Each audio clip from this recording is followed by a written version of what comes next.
I will give you 5 reasons why you should not buy this book.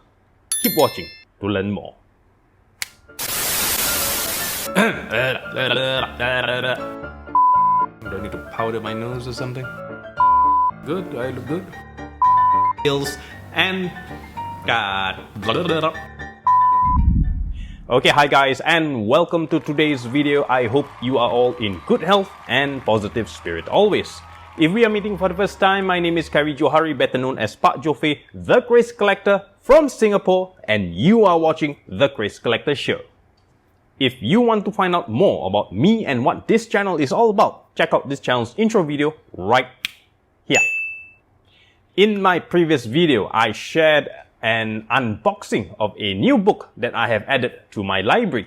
I was going to start off on a different topic, but after being interrupted by Mr. Postman, I completely lost my train of thoughts and got distracted with the unboxing. So, as to follow up to that video, today I will give you my thoughts on this new book. Before I start this review proper, I would like to introduce the author, a very esteemed Bugis gentleman, Dr. Ahmad Ube of Bugis, Sulawesi descent. Prior to this publication, he has written and published another book way back in 2011, to which I also own a copy. The title of this book was Pamor dan Landasan Spiritual Senjata Pusaka Bugis. This book also featured chapters co-authored by Mr. Andi M. Irvan Zulfikar and Mr. Dre Vibrianto Sinewe. Now, I hope I have pronounced their names accurately there. Now, I had the honor and privilege of meeting Dr. Ube in person while he was in Singapore back in 2015, during which he was overseeing a joint exhibition with the National University of Singapore. If memory serves, the event was called Spirits of Metal, an exhibition of Bugis Makassar weaponry, which was jointly organized by the National University of Singapore, Department of Southeast Asian Studies, the Embassy of the Republic of Indonesia, Rumah Budaya Indonesia Singapura, and of course, not forgetting the Bugis Makassar Polo Besi Club. The opening day, to my recollection, was spectacular to say the least.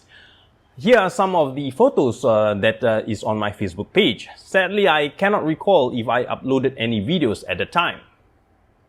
To me, that was the opportune moment that introduced me in depth into the culture of the Bugis, direct from a Bugis person himself, and not through anecdotes narrated through the eyes of the proverbial white man.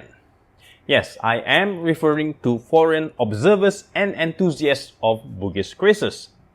The problem is, the context of this subject has been unjustly overgeneralized over all these years. Perpetuating this mess are from foreign observers who lack the native understanding of the culture, customs, and traditions of the Bugis.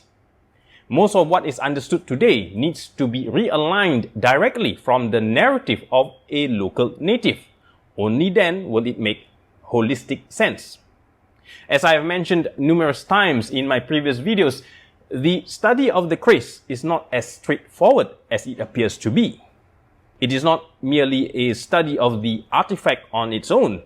You need to study the people, their customs, their beliefs, and their traditions from whence the artifact originated from.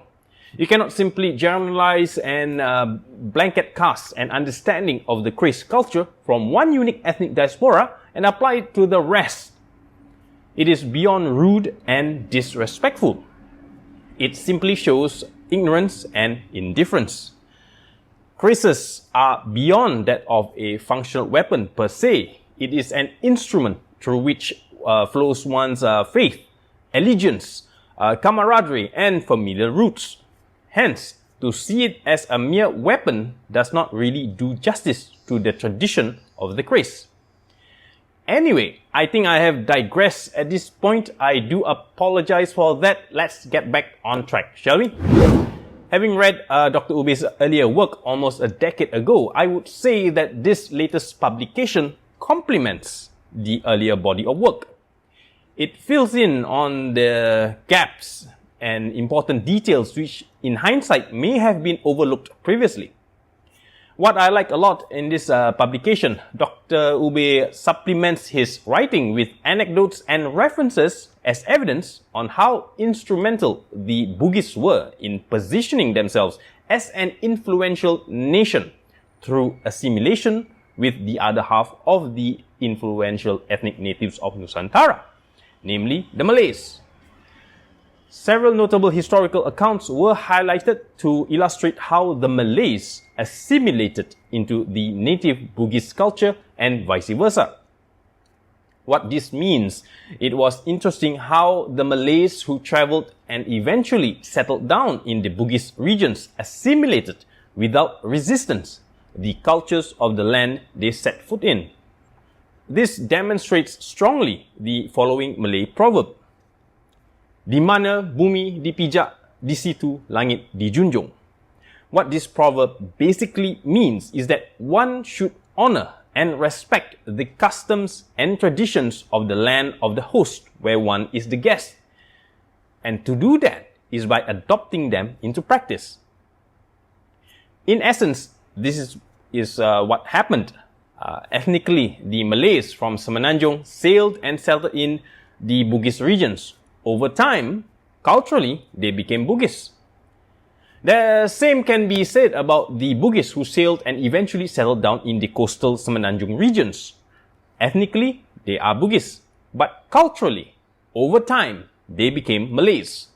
This synergy and cross-culture influence gave birth to new philosophies and artistic expression, which became evident in Keris culture of these respective regions. Now, aside from these facts, Dr. Ube then masterfully pulls in the reader back into the Bugis diaspora and sphere of influence by recounting tales and facts from Bugis lore. I would say that some information mentioned in his earlier publication is reinforced in this one. Personally, in my view, this book is fairly balanced. About half of the book is made up of written text, full of invaluable historical references, and the other half consists of beautiful pictures of Bugis Keris specimens complete with notations of stylistic details, form, techniques applied, and to whom the specimen collection currently belongs to. Yes, most of the specimen examples featured in this book are personal collections belonging to either the author himself or has been a contribution from members of the Bugis Makassar Polo Besi Club.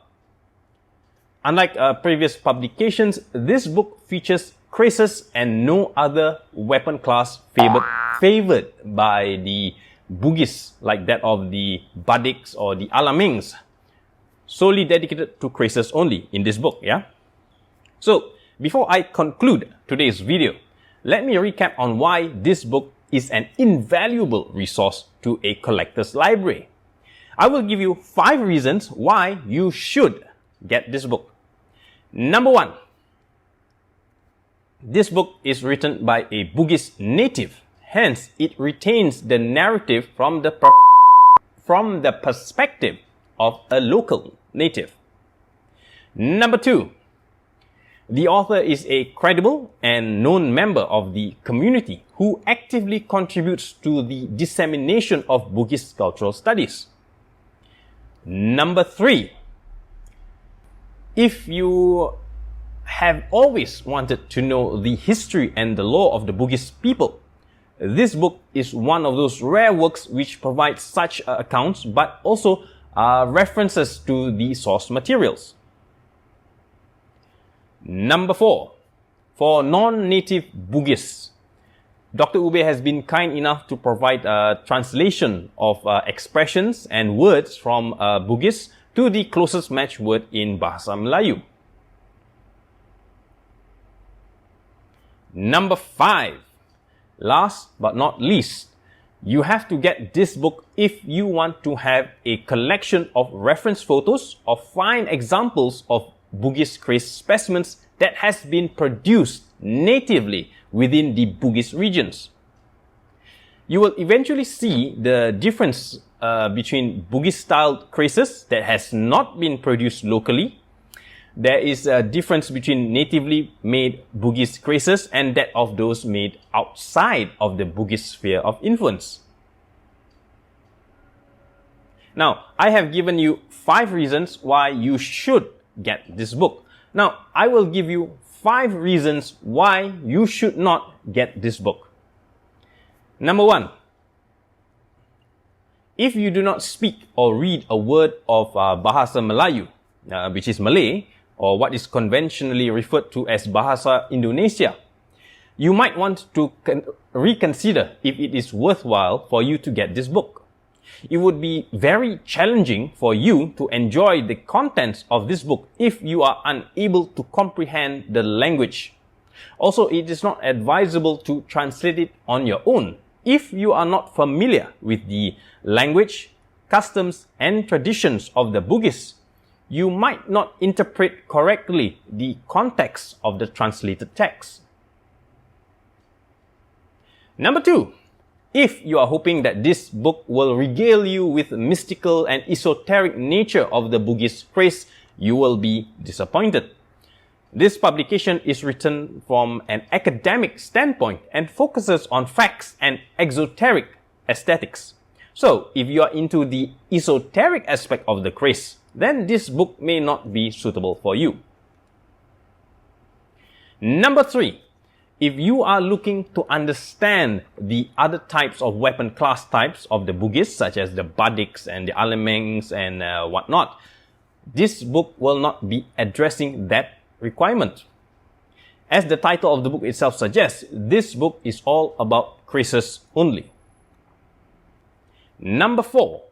If you are just getting started and you are not native to Bugis traditions and cultures, then this might not be a suitable book to start off with.